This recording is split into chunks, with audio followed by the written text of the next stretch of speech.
Glória a Deus, que Páscoa, como a Páscoa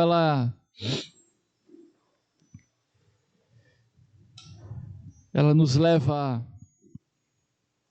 a uma reflexão profunda sobre o amor de Deus por nós. A Páscoa é, sem dúvida, a maior festa, a maior cerimônia, vamos dizer assim, o maior evento do calendário cristão, sem sombra de dúvidas, porque na Páscoa tudo aquilo que Deus planejou se consumiu ali. Foi na Páscoa que a obra redentora de Cristo se consumiu. Foi ali que o plano da redenção do mundo foi levado a cabo. E também foi na Páscoa que a promessa de vida, ela ficou definitivamente marcada para todos nós, porque se Cristo foi morto na sexta-feira, no domingo ele ressuscitou e venceu a morte. E por isso nós temos essa esperança de que um dia nós também ressuscitaremos juntamente com ele. Amém? E participaremos dessa vida, dessa eternidade ao lado de Jesus. Se ele venceu a morte, nós também venceremos. Por isso ele disse: aquele que crer em mim, ainda que morra, viverá. Amém? Então nós temos essa esperança de que a morte não é mais um ponto final. Amém? A morte é um ponto de partida para uma vida na presença do nosso Deus. E essa é a nossa esperança, é por isso que nós cremos, é por isso que nós pregamos, é por isso que nós anunciamos essa grande salvação que é dada a todo aquele que crê. E nesse domingo eu quero compartilhar com vocês um pouco mais sobre a Páscoa e para alguns talvez um resgate, para outros um pouco mais de conhecimento ou entendimento sobre esse evento tão significativo na história e nas nossas vidas. É um paralelo com as nossas vidas muito importante. E nós não podemos valorizar aquilo que nós não entendemos. Né, Luiz? Adriano? Bom dia, queridos.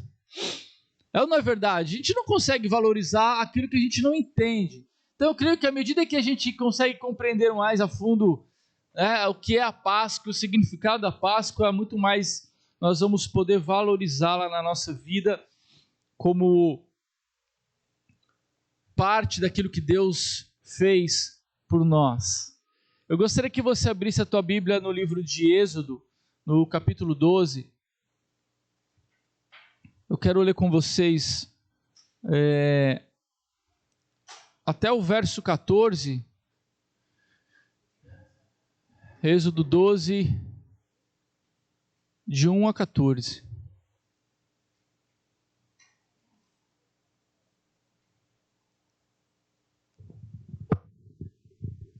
Amém?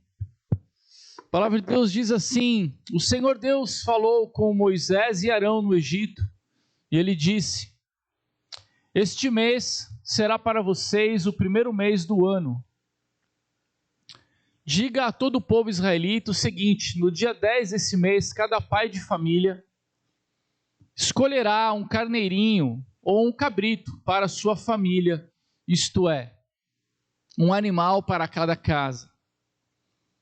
Se a família for pequena demais para comer o animal inteiro, então o dono da casa e o seu vizinho mais próximo o comerão juntos, repartindo-o de acordo com o número de pessoas e a quantidade que cada um puder comer. O animal deverá ser um carneirinho ou um cabrito sem defeito de 1 ano. Vocês o guardarão até o dia 14 deste mês, e na tarde desse dia todo o povo israelita matará os animais. Pegarão um pouco do sangue e o passarão nos batentes dos lados e de cima das portas das casas onde os animais vão ser comidos. Nessa noite, a carne deverá ser assada na brasa e comida com pães sem fermento e com ervas amargas. A carne não deverá ser comida crua nem cozida. O animal inteiro, incluindo a cabeça, as pernas e os miúdos, será assado na brasa. Não deixem nada para o dia seguinte e queimem o que sobrar.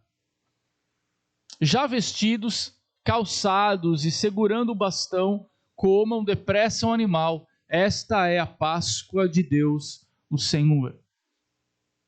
Nessa noite eu passarei pela terra do Egito e matarei todos os primeiros filhos, tanto das pessoas como dos animais, e castigarei todos os deuses do Egito. Eu sou o Senhor. Acabou no 12?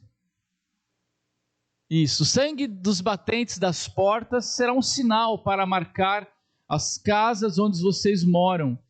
Quando estiver castigando o Egito, eu verei o sangue e então passarei por vocês sem parar, para que não sejam destruídos por esta praga. Comemorem esse dia como festa religiosa, para lembrar que eu, o Senhor, fiz isso. Vocês e os seus descendentes devem comemorar a festa da Páscoa para sempre. Amém, queridos? Quem já conhecia esse trecho aí das Escrituras? Amém? Então, aqui nós vemos no livro de Êxodo a primeira Páscoa que foi ali estabelecida por Deus. Se vocês lembram, no Êxodo nós tivemos ali as 10 pragas, onde Deus estabeleceu o juízo ali sobre Faraó, né? O povo estava escravo, já há 400 anos escravo no Egito.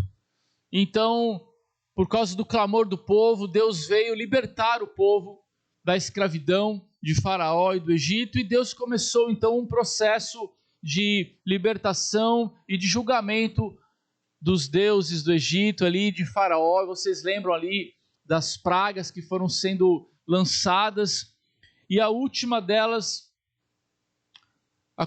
culmina ali no evento da Páscoa. E nessa noite Deus dá essa ordem a todo o povo, dizendo que eles deveriam ali então se reunir, né, e ficar ali nas suas casas, porque o anjo passaria pelo Egito e estaria ali estabelecendo juízo sobre os egípcios. Então a palavra Páscoa, ela significa passagem, né? No original, no hebraico, é a passagem justamente porque o anjo da morte estava passando, né, sobre o Egito e passaria por cima das casas dos israelitas e o mal não chegaria às suas casas por causa da marca do sangue nos umbrais. À medida que o anjo passava, ele viu o sinal do sangue, e então esse é o significado do nome Páscoa, onde o anjo passou, né? E Deus, através dessa ação, ele então aplica ali a última praga, e a partir dali então o povo ele sai do Egito, ele é liberto da escravidão do Egito, junto ali com Moisés, e todo o povo sai do Egito, e Deus pede para que então anualmente eles fizessem e recordassem desse dia. Então, a partir então da primeira Páscoa, todos os anos então é celebrada a Páscoa ali pelo povo judeu, celebrando justamente o dia da sua libertação. Amém, queridos? Então, esse é o significado histórico, né, da Páscoa. Mas há um significado também para nós, como um paralelo aí à Páscoa dos judeus. Para nós, a Páscoa é símbolo da passagem de uma vida de pecado, onde o homem está distante de Deus, para uma nova vida na presença de Cristo.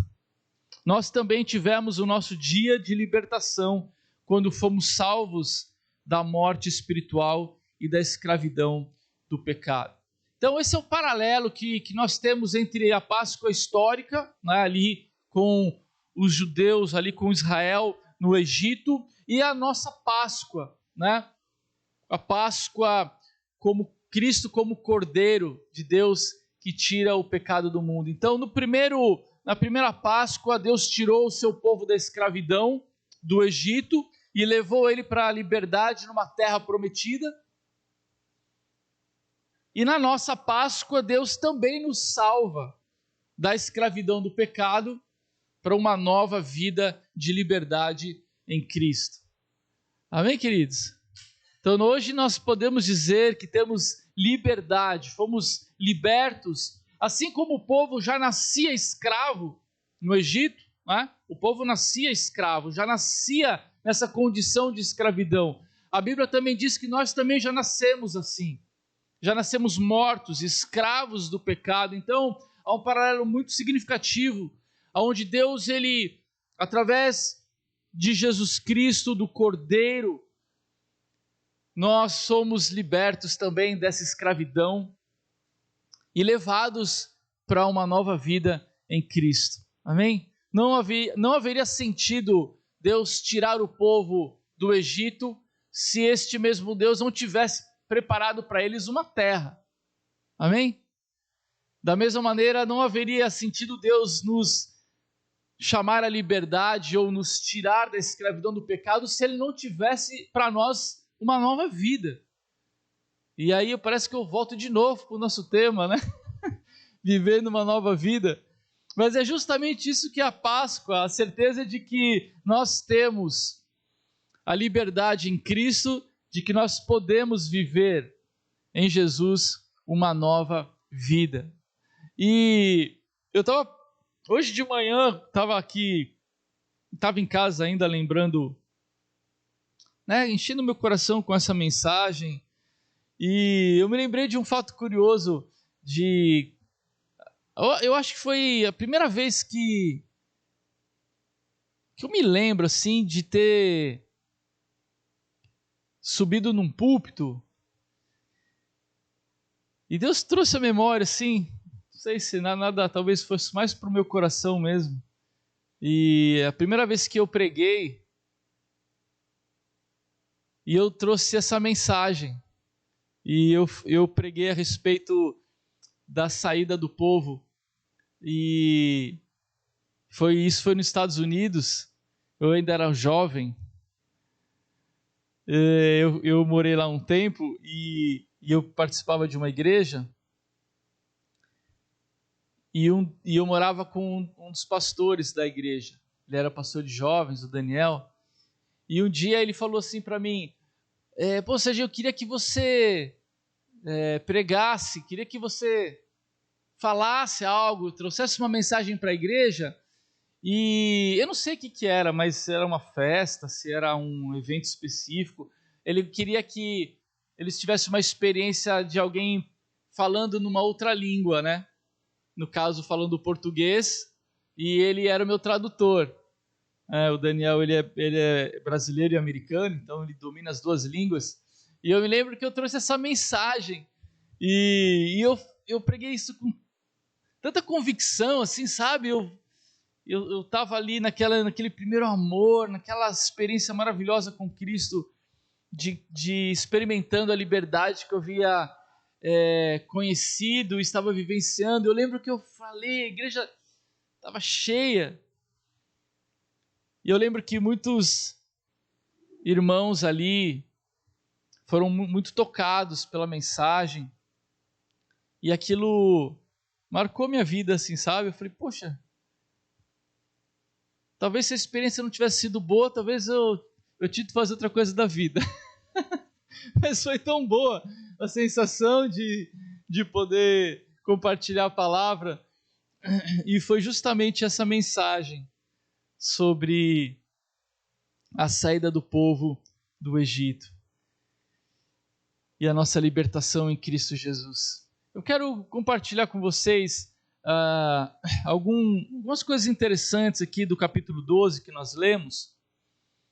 Depois eu quero entrar e examinar com vocês os principais elementos da Páscoa e o significado simbólico e como nós podemos trazer isso para a nossa vida na prática. Ali no versículo 3, a Sandra pode ir colocando ali, diz que cada pai de família deveria reunir a sua família, deveria pegar um animal, né, um cordeiro, e deveria reunir toda a sua família, né, e sentar à mesa com toda a sua família. Essa foi a primeira orientação. A segunda orientação foi de que se a família fosse pequena para um animal, né, que então essa família deveria se juntar com outra próxima, vizinha ali, né, e aí reunir uma, duas ou mais famílias para compartilhar, para compartilhar dessa ceia. Essa é outra orientação. E no versículo 10 diz que eles não deveriam guardar nenhum alimento em depósito, que eles deveriam então queimar tudo que sobrasse, né? E não deveriam guardar nenhum alimento. E é interessante porque aqui existem alguns princípios que nós podemos trazer para a nossa vida. A primeira é de que a salvação de Deus é para toda a sua casa e também para todas as famílias da terra. Amém? Quando eles estavam ali sentados, era para que toda a família participasse. Deus queria que toda a família sentasse à mesa, né? Diante ali do cordeiro. Ali era um simbolismo claro de que Deus, ele quer que a sua obra redentora não seja só para um indivíduo, mas seja para toda a sua casa. E tem um paralelo aqui no Novo Testamento, onde Jesus diz, né, olha, crê e será salva tu e a tua casa. Amém, queridos? Então a salvação, ela é para toda a sua casa e também é para todas as famílias da terra. Então não é só para a minha casa, a salvação é para todas as famílias da terra. O segundo princípio interessante aqui é que nós devemos compartilhar com os outros esta grande notícia de salvação. Quando o cordeiro era demasiado, né? Era muita comida, diz o texto que eles deveriam então chamar outras famílias. Então para mim aqui é tipo, essa salvação ela é tão grande, ela é tão maravilhosa que nós não podemos reter somente para nós. Nós precisamos compartilhar desse amor, compartilhar dessa grande salvação para todas as famílias, para todos aqueles que estão à nossa volta. Você foi chamado para compartilhar essa grande salvação. Então não é só para você, mas são para aqueles que estão também à sua volta. E a última coisa que é interessante aqui é que nós precisamos aprender a depender de Deus e confiar em sua provisão. Diz que eles deveriam queimar todo o resto do alimento. Eles não deveriam guardar nada. Eles deveriam deixar tudo ali, porque eles iam partir para o deserto, mas eles não deveriam carregar nada com eles. Aqui é um princípio de que nós devemos aprender a depender de Deus e a confiar na provisão de Deus. Amém, queridos? Isso também é Páscoa, é onde nós aprendemos a depender de Deus e a confiar na sua provisão para todos os dias dessa nova vida que nós recebemos em Cristo. Essa nova vida é uma vida de dependência. Essa nova vida é uma vida onde nós precisamos aprender a confiar em Deus, na certeza de que Ele cuida de nós, de que Ele nos ama. E depois Jesus, ele reafirma isso muitas vezes, principalmente ali no Sermão do Monte, onde ele fala sobre a provisão de Deus, sobre a forma como Deus tem, como Pai, ele cuida dos seus filhos. Amém, queridos? Agora eu quero examinar com vocês um pouco dos elementos da Páscoa. Êxodo 12, 5, o texto bíblico diz que o animal, né, que deveria ser sacrificado, ele deverá ser um carneirinho ou um cabrito sem defeito de 1 ano. Então essa foi a ordem de Deus, que cada pai de família deveria separar esse animal, e esse animal ele não poderia ter qualquer defeito, ele tinha que ser um animal perfeito. Isso simboliza justamente a Cristo, simboliza o Cordeiro de Deus que tira o pecado do mundo. Jesus, então, ele é esse animal, né? Na simbologia ali do Êxodo, esse homem, o verbo que se fez homem e foi sacrificado por nós, que foi morto naquela cruz, sem pecado, sem defeito, sem mácula. E esse primeiro elemento, ele nos mostra que Deus, ele não ofereceu qualquer coisa para nós. Deus, ele ofereceu o que ele tinha de melhor para nós. Fala para o teu irmão, Deus ofereceu para você o que ele tinha de melhor. Amém, queridos? Deus, ele não te ofereceu qualquer coisa. Quando Deus, ele idealizou essa obra redentora, quando ele planejou essa obra de redenção, ele ofereceu a nós o seu próprio Filho. Como está lá em João, capítulo 1, verso 29, eis o Cordeiro de Deus que tira o pecado do mundo. Então, Deus, ele ofereceu o que ele tinha de mais precioso, o que ele tinha de mais importante. Eu creio que aqui há um sinal para nós, ou um princípio para nós, que assim como Deus ofereceu o que ele tinha de melhor, eu creio que também nós devemos também oferecer o nosso melhor para Deus. Amém? Se nós queremos ser justos, ou se nós queremos agir com reciprocidade genuína, autêntica, nós não podemos responder ao ato de amor de Deus por nós, quando ele deu o seu próprio Filho, devolvendo para ele qualquer coisa. Amém, queridos? Devolvendo para ele qualquer sentimento, devolvendo para ele qualquer dom ou talento.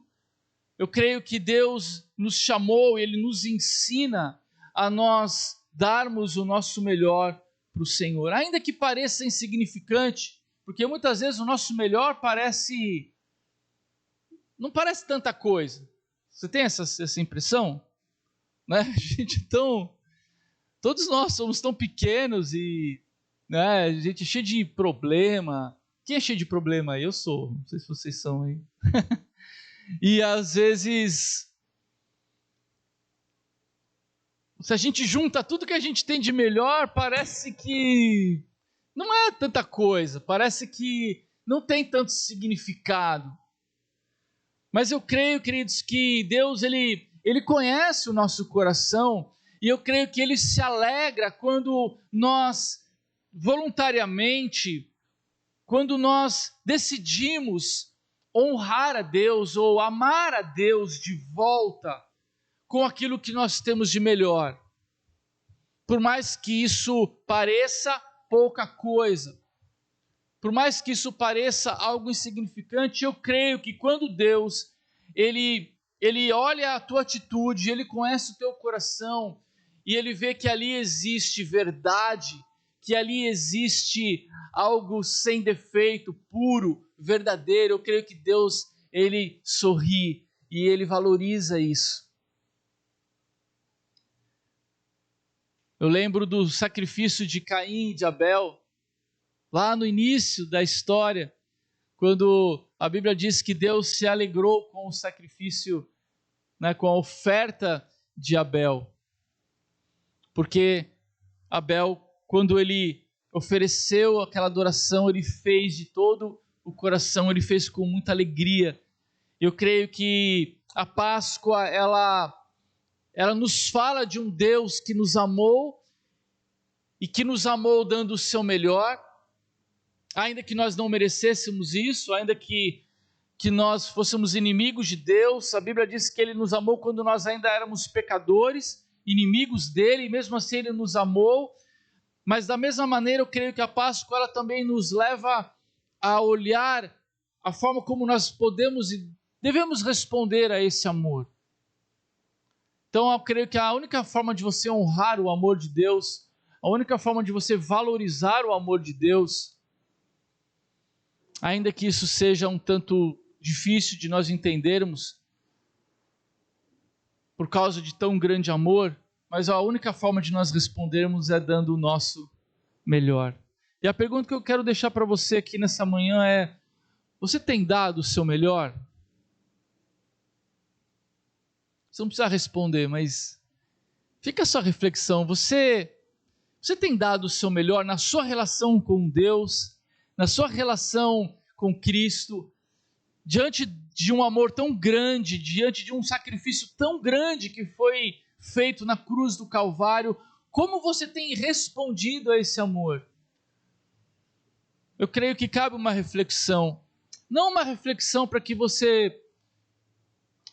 coloque um jugo sobre os teus ombros, ou para que você saia daqui abatido, mas uma reflexão para que você se posicione talvez de uma maneira diferente, entendendo que sim, existe espaço para que você dê mais do que você tem dado, para que você ofereça o melhor de si, o melhor da sua própria vida. Amém, queridos? Deus deu o seu próprio Filho. O que nós temos dado? É uma pergunta que vale uma boa reflexão. O segundo elemento da Páscoa está ali no versículo 7, Sandra, Êxodo 12, 7, é o sangue.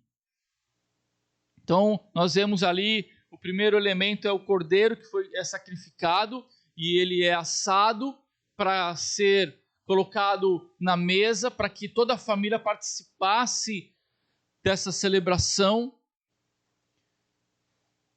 E o segundo elemento é o sangue, que diz que pegarão um pouco do sangue e o passarão nos batentes dos lados de cima das portas das casas, onde os animais vão ser comidos. Então, esse elemento era importante porque era o sinal para que o anjo da morte ele identificasse aqueles que estavam em aliança com Deus. O anjo da morte, o que definia a sua ação ou não era justamente o sinal do sangue sobre os umbrais da porta. Então, cada família deveria então tirar o sangue do animal e colocar ali sobre os batentes dos lados e de cima das portas. E nós sabemos que essa simbologia ela é poderosa, porque aqui está simbolizando o sangue do Cordeiro, do nosso Cordeiro, o sangue de Jesus que foi derramado por mim e por você, lá em Mateus capítulo 26, do versículo 27 a 29, diz: Jesus ali no momento que ele estava tomando a sua última ceia, ele em seguida pegou o cálice de vinho e agradeceu a Deus. Depois passou o cálice aos discípulos, dizendo: bebam todos vocês, porque isto é o meu sangue, que é derramado em favor de muitos, para o perdão dos pecados. O sangue que garante a aliança feita por Deus com seu povo. Eu afirmo a vocês que nunca mais beberei deste vinho, até o dia em que beber com vocês um vinho novo no reino do meu Pai. Aqui Jesus, ele 26, 27 a 29. Mateus 26, 27 a 29. Então aqui nós estabelece o paralelo. Então na Páscoa ali dos israelitas, era o sangue do carneirinho que era colocado na porta. E hoje, da mesma maneira, a Bíblia diz que o sangue do Cordeiro, o sangue do Filho, está sobre aqueles que creem. Amém? Então existe um sangue sobre nós. existe um sangue que representa uma aliança. Jesus diz assim: eu estou fazendo com vocês uma nova aliança. Fala para o teu irmão: Jesus fez com você. Ralinha, Jesus fez com você uma nova aliança. Amém? E ele diz assim, o elemento garantidor, o que garante essa aliança, é o meu sangue.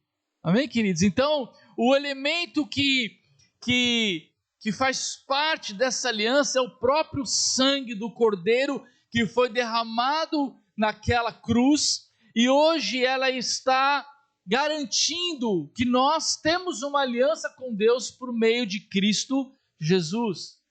Por isso que nós dizemos, o sangue de Jesus tem poder. Por isso que nós oramos, e quando nós oramos em nome de Jesus, porque Ele é o Cordeiro de Deus, que está sentado à destra do Pai, como grande sumo sacerdote, intercedendo por nós, amém? Então nós temos uma aliança, e quem garante essa aliança é o próprio sangue de Jesus. E essa aliança, ela não pode ser quebrada, essa aliança é eterna, essa aliança é para sempre. Amém, queridos? Então, não há nada que possa nos separar do amor de Deus que está em Cristo Jesus. Essa aliança não pode ser quebrada, essa aliança ela é inquebrável, essa aliança ela não pode ser anulada, essa aliança não caduca, essa aliança é para sempre. Amém? Então nós cremos que quando a morte chegar,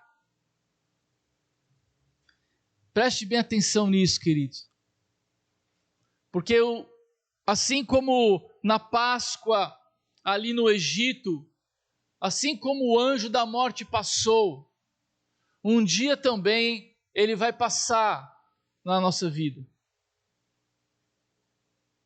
E eu sei disso porque quase outro dia ele passou ali em cima da joaca ali, mas não era a hora ainda, amém?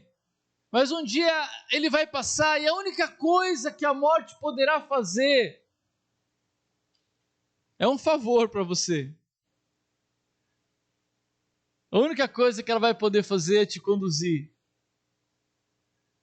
para a eternidade, para a vida que há em Cristo Jesus, amém? Então, nós cremos que assim também, porque temos marcada a nossa vida com o sangue do Cordeiro, a morte não tem mais poder sobre nós. Amém, queridos?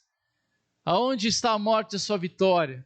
Amém? Porque Cristo ressuscitou e vive, nós também viveremos. Amém, amados? Então, a morte, ela não é mais um ponto final. Você não precisa temer a morte. Você não precisa ficar com medo dela, como se fosse um grande inimigo, ou como se ali estivesse o fim da sua existência. Não, queridos.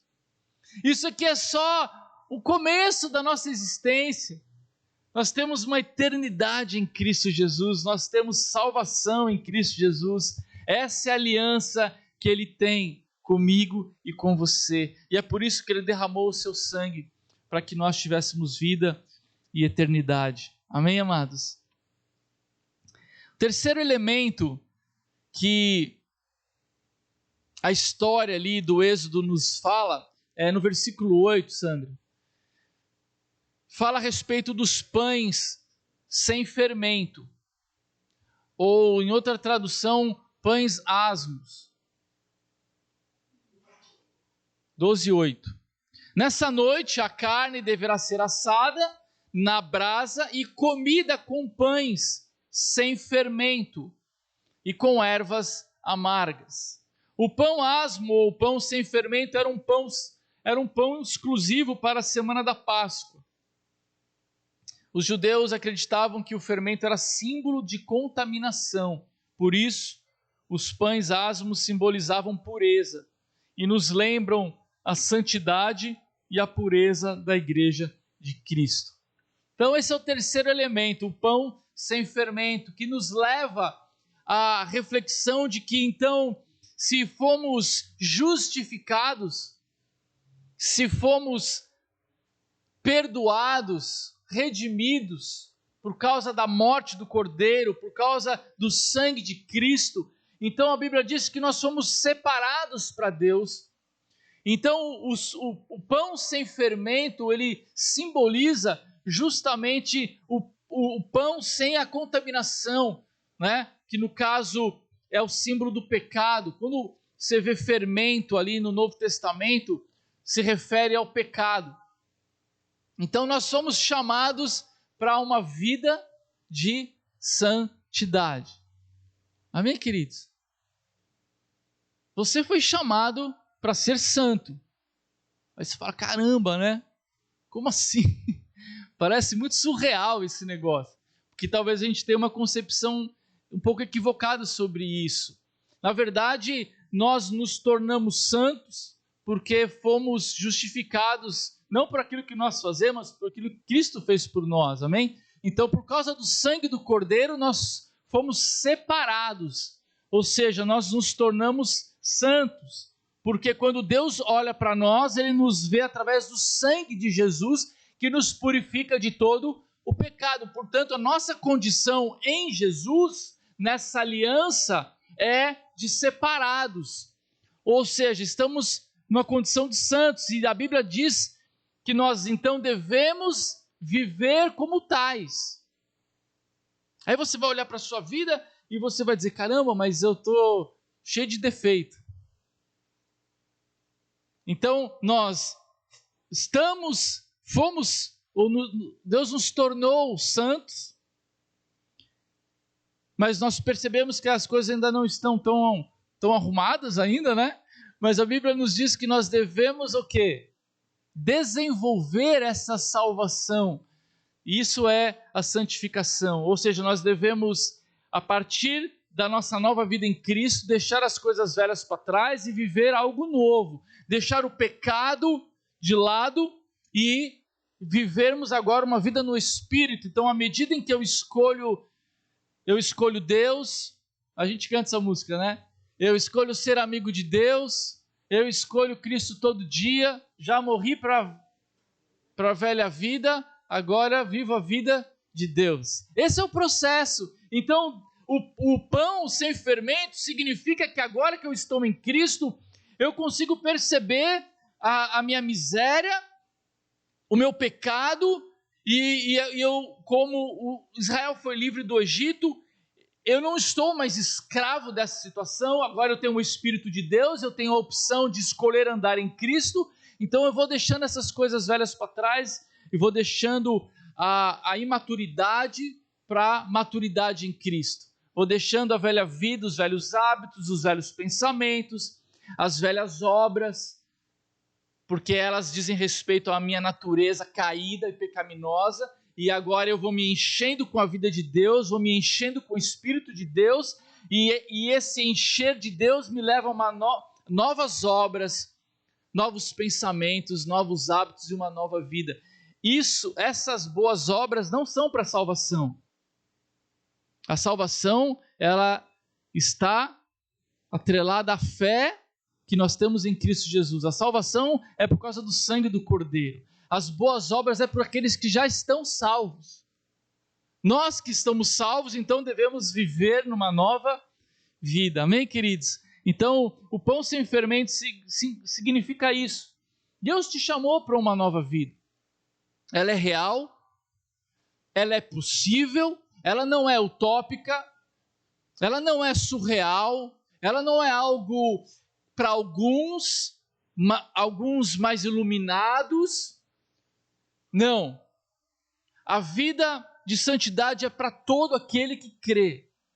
E essa nova vida, ela é real, ela é legítima, ela é para você. Então, toma posse dessa verdade hoje de manhã. E amanhã de manhã. E terça. E na quarta continua. Tá bom, queridos? Depois vem a quinta, a sexta. Todo dia pela manhã você acorda e você toma posse da nova vida que você tem em Cristo. O pecado vai vir? Vai. As propostas vão vir. A carne vai gritar, ela vai querer te levar para a velha vida, mas você vai dizer, não, eu escolho Deus. E você então vai começar a a experimentar que sim, essa nova vida é para você. E que não é só para alguns iluminados, separados, especiais, filhinhos mais amados de Deus. Isso não existe. Deus ama todos nós da mesma maneira. E Jesus disse: eu vim para que vocês tenham vida e vida em abundância. Vida abundante é a nova vida que nós temos em Cristo.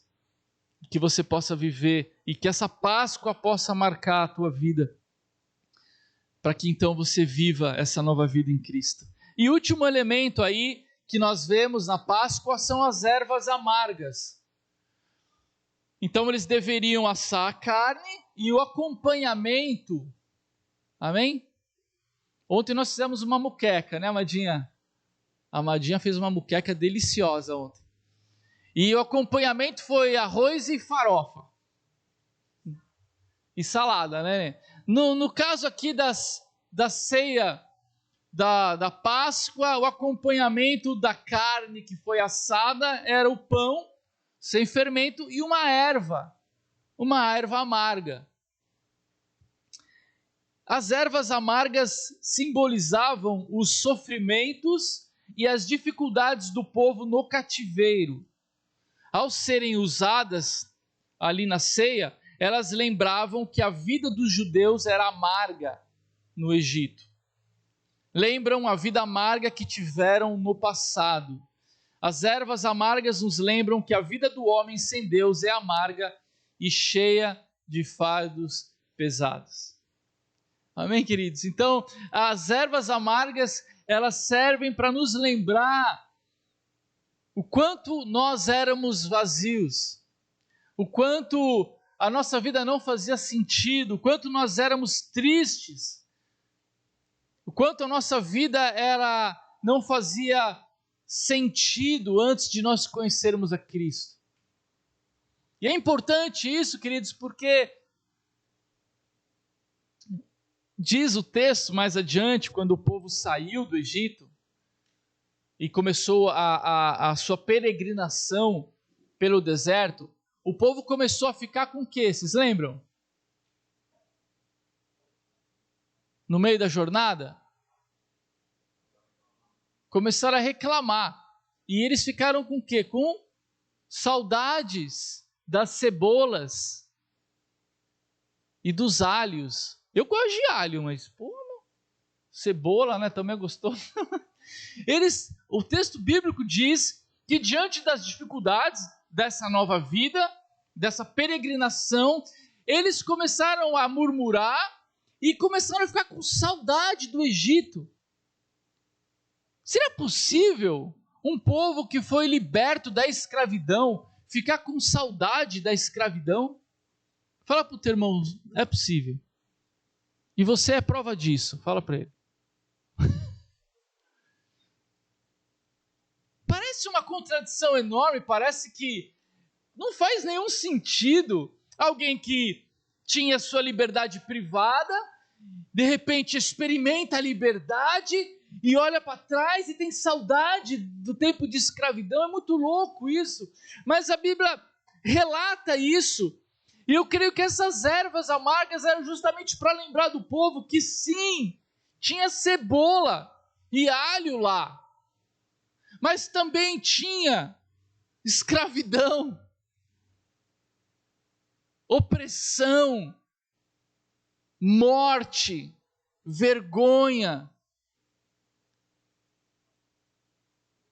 Muitas vezes nós ainda somos atraídos por alguns prazeres,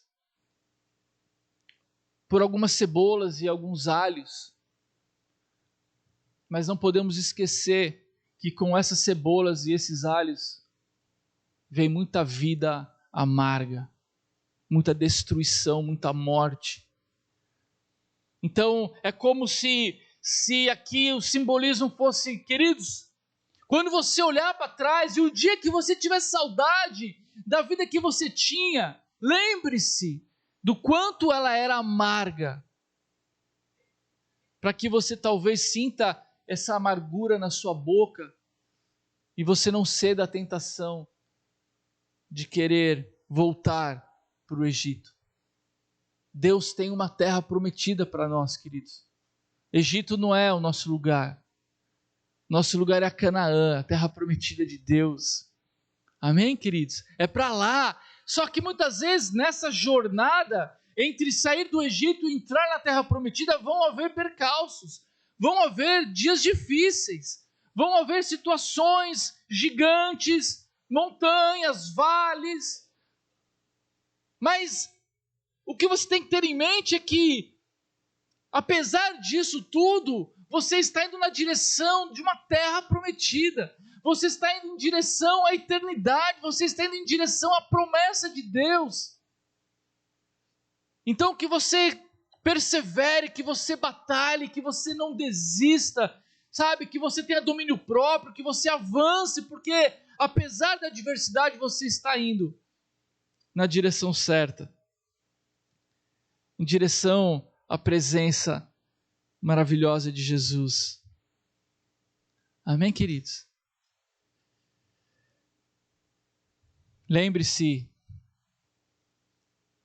do quanto a vida não fazia nenhum sentido longe de Cristo. E eu quero concluir com o texto de 1 Coríntios, capítulo 5, versos 7 e 8, Sandra. E nós vamos tomar a Santa Ceia, vamos participar da mesa, ainda pela manhã. Nós vamos passar um vídeo também, rapidinho, né? 1 Coríntios 5, de 7 a 8, diz assim, aqui o apóstolo Paulo falando sobre essa analogia, né, sobre a Páscoa, e ele fala, joguem fora o velho fermento do pecado. Aqui fazendo referência ao pão sem fermento. Joguem fora o velho fermento do pecado para ficarem completamente puros. Então aqui Paulo ele tá encorajando os seus irmãos a viverem esse processo de santificação, que começa quando nós aceitamos a Cristo e que vai até o dia em que nós estaremos ou seremos como Ele, amém? É um processo, é uma jornada. Então ele fala, deixem o velho fermento do pecado e avancem, caminhem para ficarem completamente puros. Aí vocês serão como massa nova e sem fermento, como vocês de fato já são. Então ele está falando, olha, vocês serão aquilo que vocês já são. Então parece que está um erro de... Hein, Luiz? Um erro de gramática. Então nós vamos ser o que nós já somos, justamente isso, nós já somos em Cristo, nós já somos separados, santificados, justificados, mas ele está dizendo, avancem nisso, para que vocês se tornem o que vocês já são, no dia em que nós estaremos completamente salvos ou livres da presença do pecado. Porque a nossa festa da Páscoa está pronta. Agora que Cristo, o nosso Cordeiro da Páscoa, já foi oferecido em sacrifício, então vamos comemorar a nossa Páscoa, não com o pão que leva fermento, o fermento velho do pecado e da imoralidade, mas com o pão sem fermento, o pão da pureza e da verdade. Então Paulo está dizendo, olha, vamos celebrar a nossa Páscoa, porque o Cordeiro, Cristo, já foi sacrificado. Então nós temos pelo que celebrar, nós temos o que festejar. Mas ele diz que a única maneira de nós comemorarmos a Páscoa de forma legítima, autêntica, é não com o pão que leva fermento. Ou seja, não há como nós comemorarmos a Páscoa de forma autêntica se nós ainda continuamos vivendo na velha vida. Não faz sentido dizer, Cristo me libertou do pecado quando você continua vivendo lá. É uma contradição. Então Paulo está dizendo, vamos celebrar a Páscoa como aqueles que vivem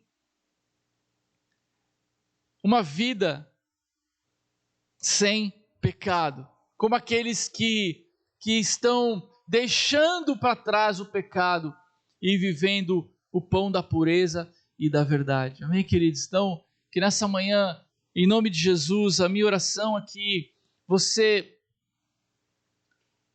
entendendo mais a respeito da Páscoa, sobre os elementos, que você tendo mais conhecimento sobre a verdadeira Páscoa, então você possa dar mais valor àquilo que Cristo fez na cruz por você, e à medida que você vai dar mais valor ao amor de Deus por você, então você possa responder a esse amor dando o seu melhor. Amém? Cristo morreu por nós.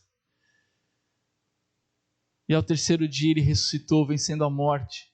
E por isso nós temos a esperança de que vamos viver uma eternidade ao lado dele, em nome de Jesus.